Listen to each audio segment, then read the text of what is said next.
When Grace arrived in Ogbunike, nobody knew where exactly she came from, only that her grandmother said it was time to return home.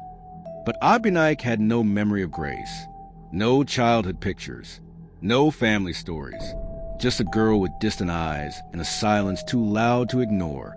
She was 17, slender, always in modest long skirts and loose tops like someone trying not to be seen.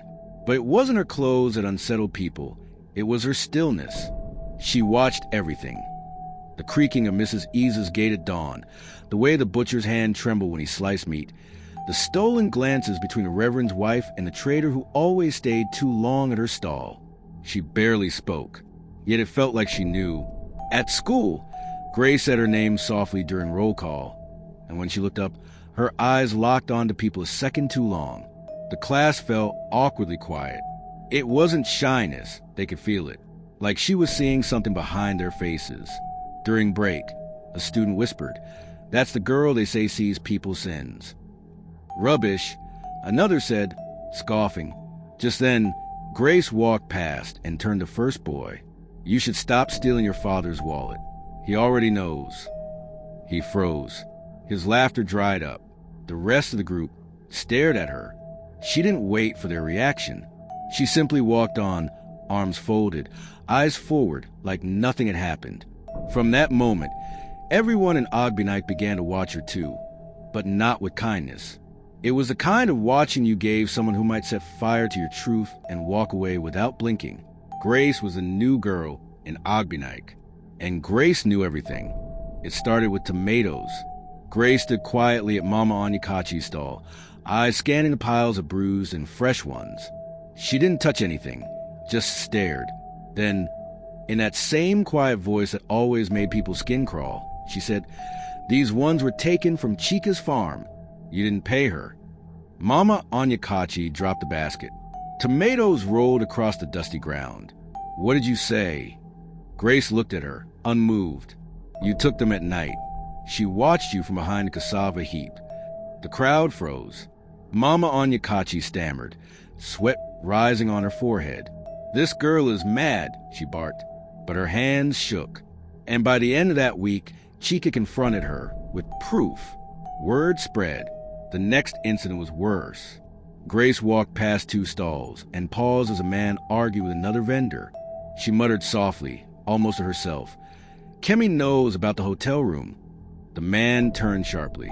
"What did you say?" Grace kept walking. That night, the man's wife stormed his shop and smashed his phone on the ground. The news traveled before the sun rose. Now, the market buzzed, not with haggling and banter, but with dread. Traders pointed and whispered, "That girl sees things. She's not normal. Is she a witch?" Some stopped selling when they saw her coming. Others made signs of the cross. One woman even sprinkled holy water near her stall. At home, her grandmother's voice was low and tired. "Grace, I told you, this gift of yours. It's a curse in a world that hates the truth."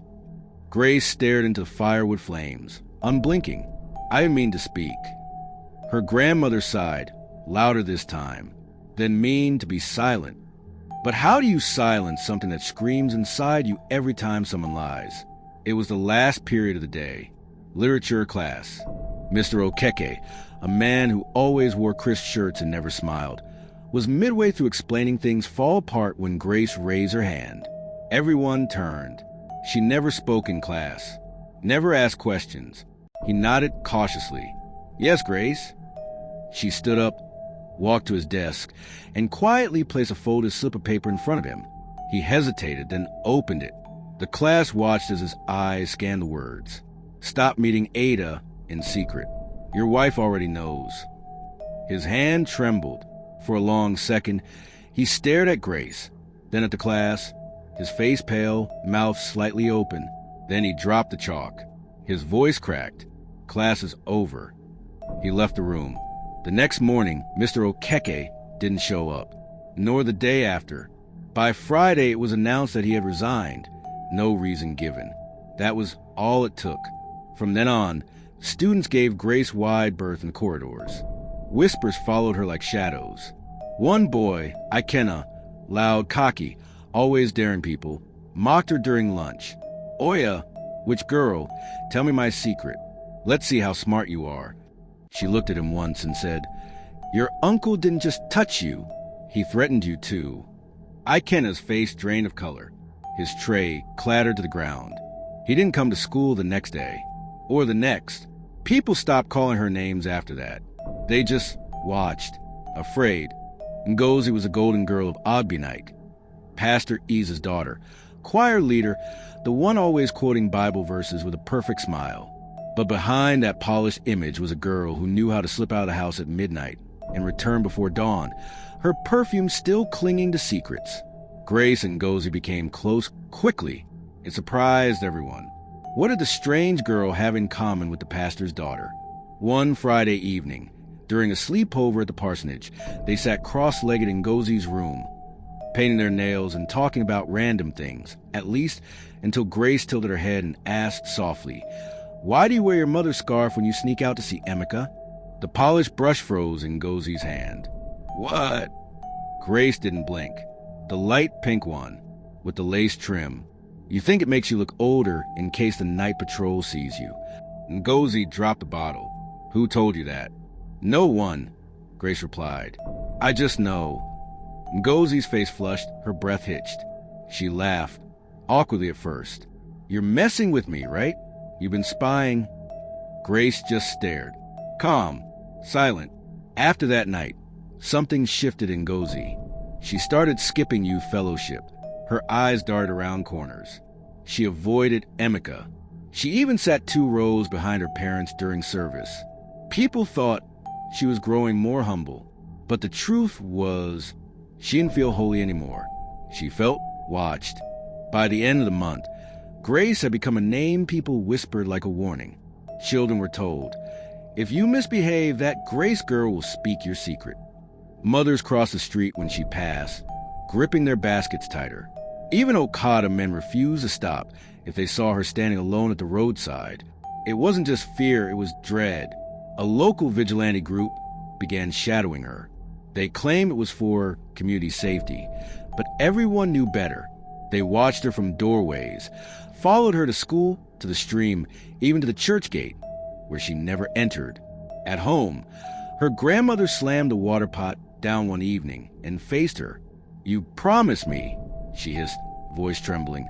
You said you wouldn't use the gift carelessly. I'm not trying to hurt anyone, Grace replied, her voice steady. But their lies scream at me, Mama, even when I close my eyes. Her grandmother's shoulders sank.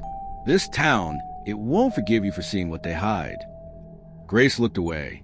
They shouldn't be hiding it. By Sunday, the priest's sermon shifted. He pounded the pulpit, voice rising with each word. We must cleanse Ogbunike of the spirits that see too much. Evil comes not with horns, but with quiet eyes and hidden tongues. People murmured, nodding. Some clutched their children tighter. A few stared toward the back, where Grace stood just outside the chapel, unmoved. They wanted a witch to burn, and Grace was starting to look just right. It happened when Grace was just 8. The neighbors had heard the screaming first, a sharp, splintering kind that echoed across compound walls. By the time anyone dared enter the house, her mother was already dead, sprawled on the cold cement floor with her eyes wide open and her fingers clawed into the rug. Grace sat beside the body, legs folded calmly, whispering into the silence. She knows he lied about the shed. She knows where he buried the letters. She saw him with the other woman. She knows he wished her dead. People froze. How does she know these things? One woman whispered, backing out the door. She's mad, someone muttered. The girl has lost her mind. Her father was never seen again. Some said he fled the country. Others swore he walked into the river and never came out. But no one searched too hard. It was easier to forget than to face the chilling mystery of what Grace might have seen or known.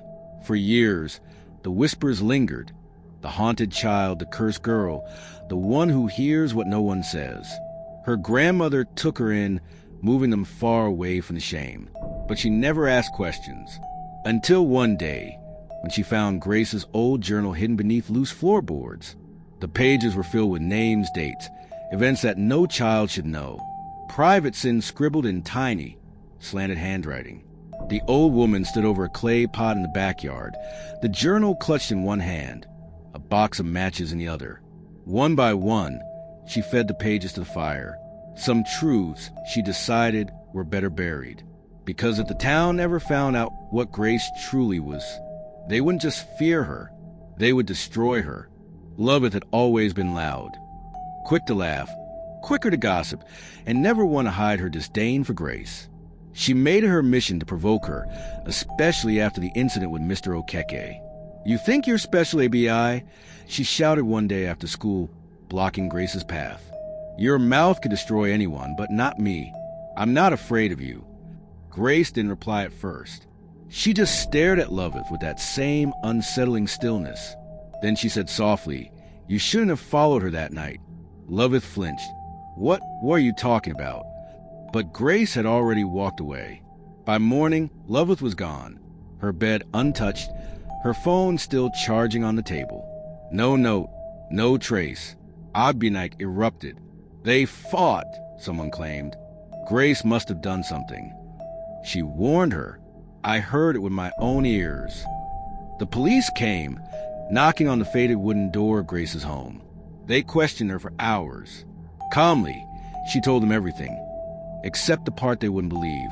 They found nothing. No blood, no footprints, no clue. Still, suspicion bloomed like weeds.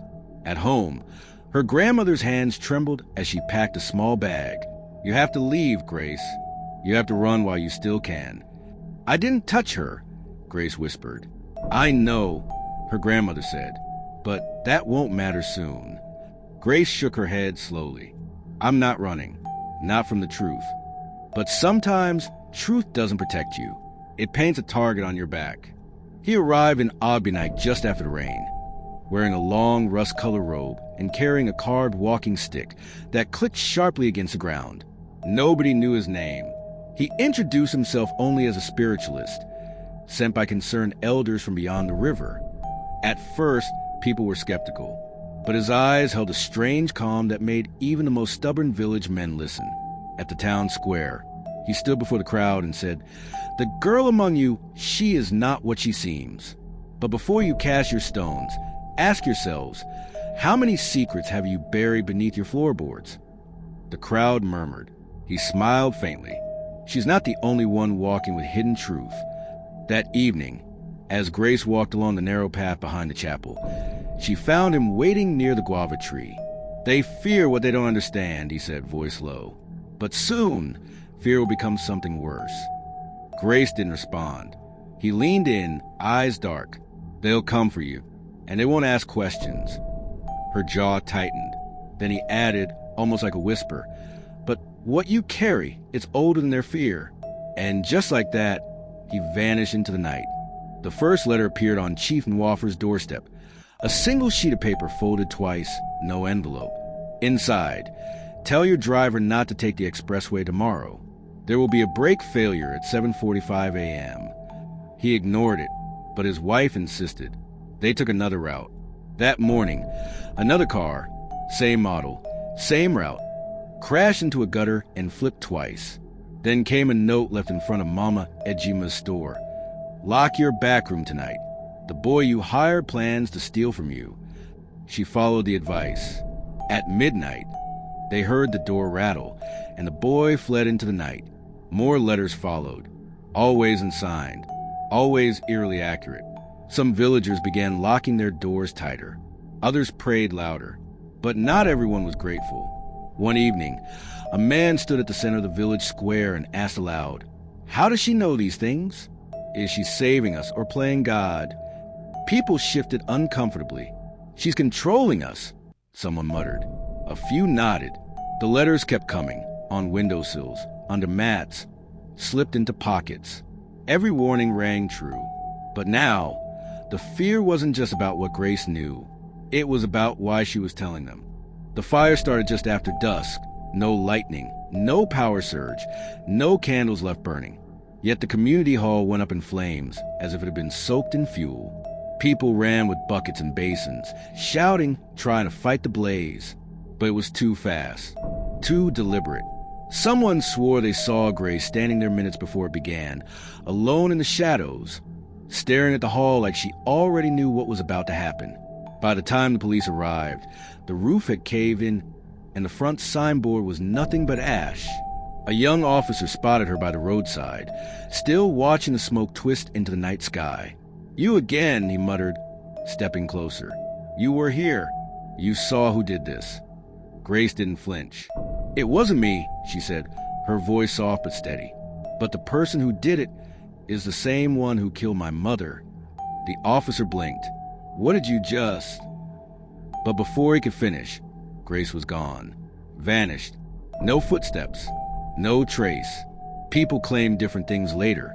That she disappeared into the smoke, that she ran into the forest, that she was never really there. But one thing was certain. The fire had destroyed the town's record room, and with it, pieces of old truths went up in flames. Some began to wonder, maybe Grace wasn't the curse after all. Maybe she was the consequence. Father Malachi hadn't slept in 3 nights. Each time he closed his eyes, he saw flames licking the walls of the chapel, and Grace, always Grace, standing at the center, untouched. By morning, he gave in. He went to the old filing cabinet beneath the altar, the one he hadn't opened in over a decade. The key still hung around his neck like a relic. His hands shook as he unlocked the drawer and pulled out a thick, dust-covered file. Grace Okafor, confidential. He hesitated, then flipped it open. Inside were faded reports from old social workers, strange notes scribbled by visiting missionaries, and one chilling document titled Observation of Psychic Manifestation. Further in, a sealed envelope addressed to whom it may concern, signed by her father.